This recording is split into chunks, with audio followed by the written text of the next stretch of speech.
আসসালামু আলাইকুম ভিউয়ার্স, আশা করি আপনারা সবাই অনেক ভালো আছেন। তো ভিউয়ার্স, প্রতিবারের মতনই কিন্তু আবারও চলে আসলাম নতুন আরো একটি ভিডিও নিয়ে। তো ভিউয়ার্স, আমি আছি মোহাম্মদ বিপুল ইসলাম আর আপনারা দেখছেন বিপুল বিডি ব্লগস। তো ভিউয়ার্স, বিষয় হচ্ছে যে আপনারা কয়েকদিন ধরে আমাকে আসলে কমেন্ট করতেছেন যে ভাইয়া, মালয়েশিয়াতে অবৈধ অধিবাসীদের কি নতুন করে কি বৈধ হওয়ার সুযোগ দিবে নাকি, বা আর্টিকেল 3.0 কি আসলে মালয়েশিয়ান সরকার কি চালু করবে নাকি?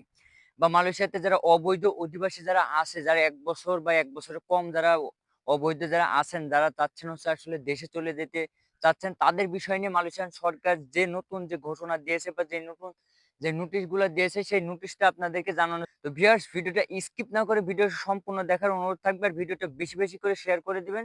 যারা মালয়েশিয়াতে অবৈধ অধিবাসী যারা আছে, তারা যাতে সতর্ক হতে পারে বা বিষয়টা আসলে তারা যাতে জানতে পারে। তো আচ্ছা, ১ম এ আসা যাক যে মালয়েশিয়াতে অবৈধদের আসলে বৈধ হওয়ার সুযোগের ব্যাপারে মালয়েশিয়ান সরকার আসলে কি বলতেছে।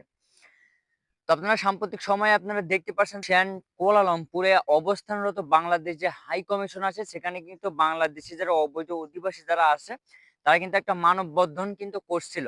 সেটা কিন্তু ২ থেকে ২.৫ ঘন্টার মতো একটা সময়সীমা নিয়ে তারা কিন্তু একটা আ সমাবেশ করছিল। সেটা হচ্ছে, মানববন্ধনটা করছিল যে মালয়েশিয়াতে অবস্থারত প্রবাসী বাংলাদেশীদের যারা অবৈধ আছে, তাদেরকে বৈধকরণ করার ব্যাপারে আর্টিকেল 3.0 তে আসলে পুনরায় অবৈধ থেকে বৈধকরণ করার জন্য তারা কিন্তু একটা দাবি নিয়ে উঠছিল আরকি। তো সেটা কিন্তু আপনারা হয়তো অনেকেই সোশ্যাল মিডিয়াতে দেখছেন বা অনেকেই খবর নিউজে কিন্তু আপনারা দেখছেন। তো সেখান থেকে যতটুকু আসলে জোর দাবি তারা জানাচ্ছে যে মালয়েশিয়াতে কিন্তু আপনারা সবাই জানেন যে বাংলাদেশী অধিবাসী কিন্তু অনেকেই কিন্তু অনেক কারণবশতই কিন্তু আসলে অবৈধ হয়ে গেছে। যেমন আপনি কারণ হিসাবে আমি বলতে পারি যে মালয়েশিয়াতে অনেক সমস্যা, কিন্তু পাসপোর্ট তৈরি করতে সমস্যা, বা আপনারা সবাই জানেন যে এজেন্ট ভিসাতে কিন্তু মালয়েশিয়াতে বাংলাদেশী প্রবাসীরা অনেক বেশি। অনেক সময় কিন্তু কাজ না থাকার কারণে কিন্তু তারা কিন্তু ভিসা কিন্তু লাগাইতে পারে না। সেই কারণে কিন্তু তারা কিন্তু অবৈধ কিন্তু হয়ে পড়ে। আরো অনেক কারণে বশতই কিন্তু তারা কিন্তু অবৈধ হয়ে যায়। যার কারণে কিন্তু তারা কিন্তু আর ভিসা কিন্তু পরবর্তীতে লাগাইতে পারে না। এখন তারা অনেকদিন ধরেই দেখা যাচ্ছে যে আপনারা কাজ করতেছেন, পলায়ে, পলায়ে কাজ করতেছেন। তারপরে কিন্তু আপনারা মনে করতেছেন যে মালয়েশিয়ান সরকার সুযোগ দিলে আপনারা দেশে চলে যাবেন। তো অনেকেই কিন্তু আমাকে প্রশ্ন করেছেন যে, "ভাইয়া, মালয়েশিয়াতে কি আর্টিকেল 3.0 কি চালু হবে? নাকি বা ডাবল পাস বা এসপি দিয়ে কি আমরা কি দেশে চলে যেতে পারবো নাকি?" তো সেইটা নিয়ে কিন্তু গতকাল কিন্তু মালয়েশিয়ান ইমিগ্রেশন থেকে তারা কিন্তু নোটিশ জারি করেছে যে এখন থেকে যারা ১ বছরের কম, অর্থাৎ যারা ১ বছরের কম সময় অবৈধ মালয়েশিয়াতে আসেন, তারা কিন্তু এসপি দিয়ে বা জরিমানা দিয়ে বা ট্রাভেল পাস দিয়ে কিন্তু তারা কিন্তু দেশে কিন্তু চলে যেতে পারবে। বা আপনার যেই ভিসাটা আছে, সেই ভিসাটা কিন্তু আপনি জরিমানা বা এসপির মাধ্যমে কিন্তু আপনি কিন্তু পুনরায় কিন্তু আবার কিন্তু রিনিউ করতে পারবেন।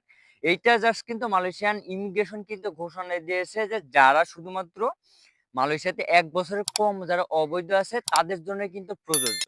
যারা ১ বছরের বেশি যারা আপনারা অবৈধ আছেন, তারা কিন্তু আপনার জরিমানা দিয়ে বা ট্রাভেল পাস নিয়ে কিন্তু আপনাদেরকে দেশে চলে যাওয়া লাগবে। আর আরেকটাও এর সাথে কিন্তু একটা ঘোষণা, কিন্তু নতুন সুখবরই বলতে পারেন, যারা মালয়েশিয়াতে অবৈধ অধিবাসী যারা আছে, তাদের জন্য আমি মনে করি সেটা হচ্ছে মালয়েশিয়ান সরকার থেকে তারা ঘোষণা দিয়েছে যে সাম্প্রতিক সময় তারা যে সারা মালয়েশিয়াতে যেই রেটটা দিত বা অপারেশিটা দিত, যে তাদের নিজের দায়িত্বতে তারা যে অপারেশনটা দিত, সেই অপারেশনটা কিন্তু তারা বর্তমানে কিন্তু স্থগিত করেছে। এটা কেন জানি না, যে রমজানের কারণে কি স্থগিত করেছে নাকি তারা কি সম্পূর্ণভাবেই স্থগিত করে দিয়েছে। মালয়েশিয়ান ইমিগ্রেশন কিন্তু সেই অভিযানটা কিন্তু স্থগিত করেছে। তো এইটা একটা স্বস্তির খবর আমি মনে করি, যে মালয়েশিয়াতে যারা অবৈধ অধিবাসী যারা আছে, যারা ভয়ভীতিতে আসলে কাজ করতে পারছেন না বা বাইরে বের হইতে পারছেন না, তাদের জন্য আমি মনে করি যে এটা একটা স্বস্তির কিন্তু সংবাদ। তো এইটা কিন্তু সিওর ডিক্লার আমি আপনাদেরকে দিয়ে দিতে পারি, যে সেটা হচ্ছে যে মালয়েশিয়াতে কিন্তু আর্টিকেল 3.0 চালু হওয়াটা কিন্তু প্রায় 70% চালু হইতেও পারে, নাও হইতে পারে। কিন্তু মালয়েশিয়ান সরকারের যে কার্যকলাপ বা তাদের যে ডিসিশন, সেটা অনুপাতিকে মনে হচ্ছে যে তারা আসলে মালয়েশিয়াতে অবৈধদের আসলে বৈধকরণ তারা করবে না। তারা ডাবল পাস দিয়ে বা এসপির মাধ্যমে আসলে দেশে চলে যাওয়ার সুযোগটা কিন্তু তারা করে দিবে। তো বেশ, আজকের ভিডিওটা এই পর্যন্তই ছিল। যদি ভিডিওটা ভালো লেগে থাকে, তো অবশ্যই চ্যানেলটি সাবস্ক্রাইব করবেন এবং পাশে থাকা বেল আইকনটি প্রেস করে দিবেন, যাতে পরবর্তী আপডেট ভিডিও সবার আগে পৌঁছে যায় আপনার কাছে। দেখা হচ্ছে পরবর্তী কোনো ভিডিওতে। সে পর্যন্ত ভালো থাকবেন, সুস্থ থাকবেন। আসসালামু